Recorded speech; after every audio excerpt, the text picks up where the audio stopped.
Hey guys, it's WooGs here. This is a bit delayed. I was looking at making a video for my T2 Rathma, or sorry, T2 Dclone #1 Zon kill for Season 11. I had waited a while to make this video just because I was a bit busy with getting the other auras, doing some farming, and kind of, I don't know, lost track of time a bit. So I just wanted to show what I did for getting #1 Zon. Obviously, you see here the gear. I'll show at the end if I went Plagues on. My intention at the beginning was to do jab pokes on, but I was having some AR issues. The change with penetrate gives you a lot more damage, but I didn't really account for the AR change, and I had some difficulties with the limited budget kind of making it work um, for an early kill. I've now swapped over to jab entirely, so I'm using that now to farm, but for the aura kill I used plague, and I'll kind of walk through it here. So this is just the plague playthrough really.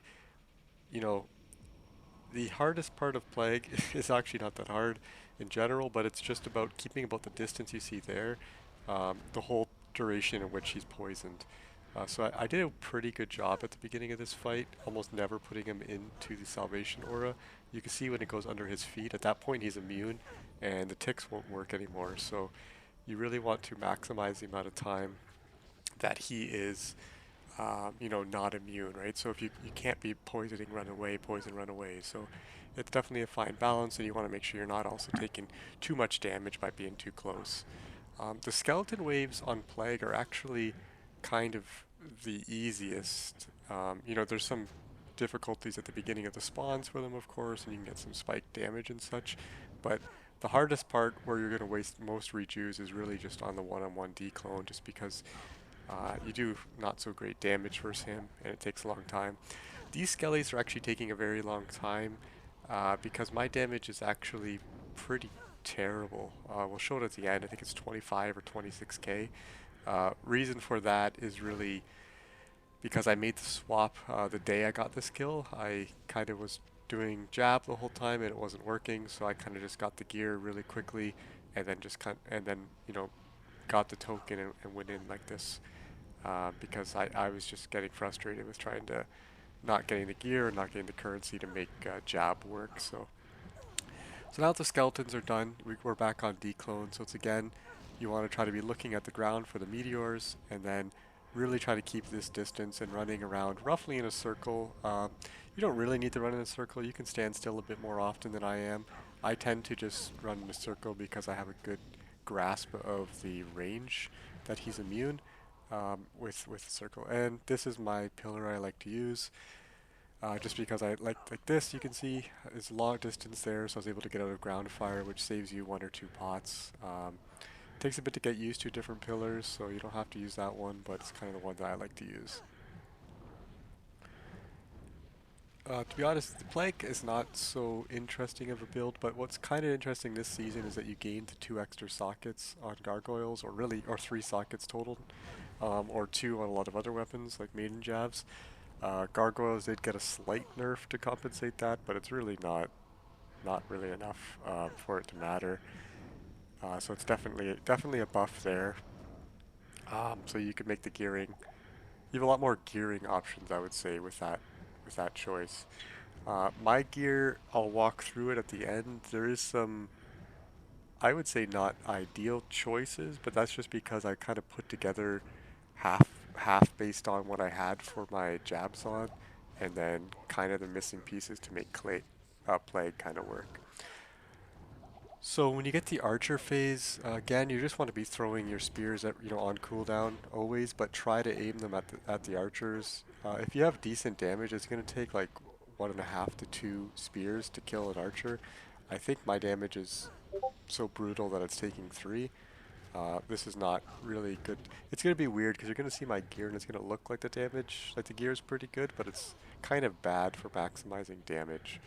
And a lot of pieces are good, but not for this application, so they're kind of wasted a little bit there. But again, if you're aiming at the archers, like if you're just throwing into the middle, aiming at the archers like I'm doing here, I missed a lot of them.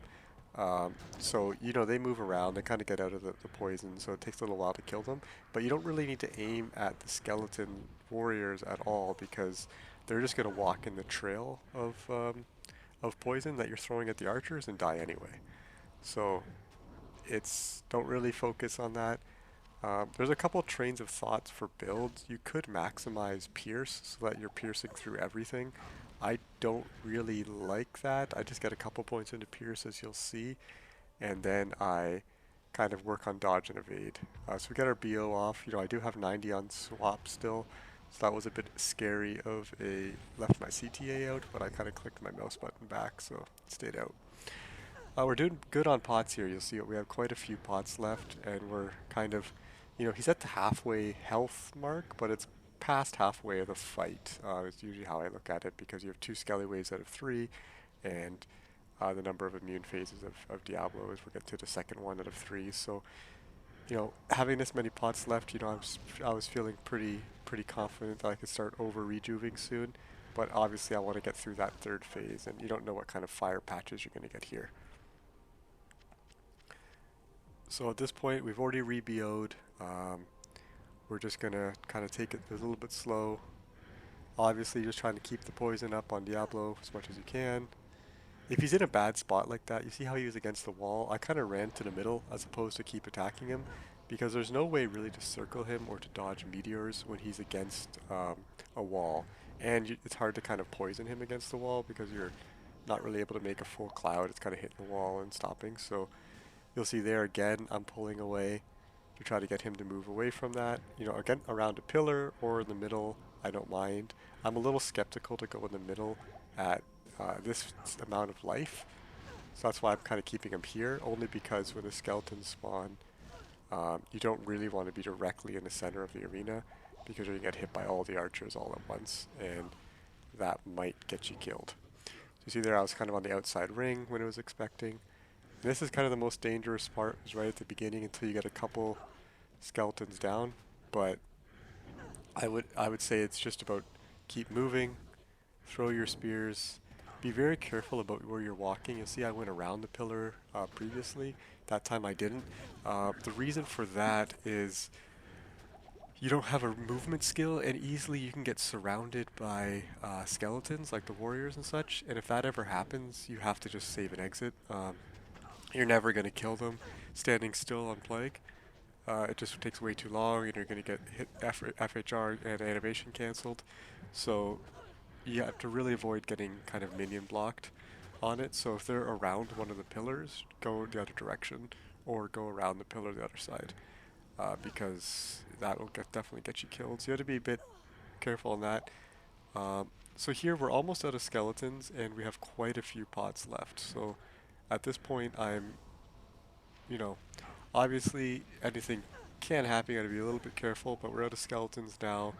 We have almost 2 belts of pots, so I took a big chunk damage there, so I'm kind of going to take a second to breathe and then go back in, because we have way more than enough to finish this fight, and that allows us to kind of pot every reasonable amount of damage. So I'm just going to sit maximum at half health. Anything looking like it's going to get close to hitting me when I'm at half health or lower, I'm immediately going to pot, even if it normally wouldn't kill me.